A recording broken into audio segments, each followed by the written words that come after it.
Okay, here's another example. So we have a linear transformation from R4 to R3, and it's defined by the matrix AX. And here's our matrix A. A is 1, 3, 5, -9, and so forth. What we want to do is find a basis for the kernel of T, the kernel of this transformation. So basically what we got to do is we got to look at the augmented matrix, which is just taking matrix A and sticking a column of zeros. This column of zeros doesn't do much. It just keeps on staying zero.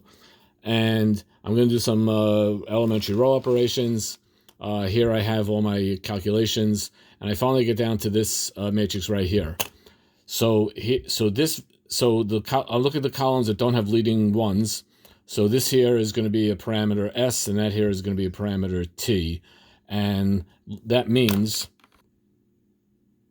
that W is going to equal T, Y is going to be S, Z is going to be 2T, and X is going to be negative 3S minus T. And we get that from this guy right here.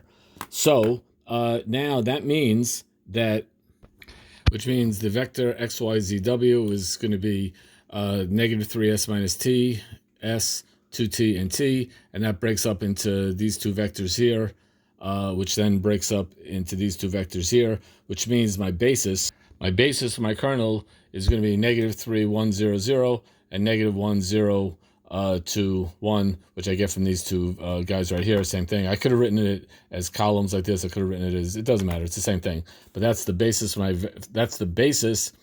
for the vector space kernel of T. And kernel T is a vector space. And let's get the whole thing into one thing. That's the money shot, and we are good to go.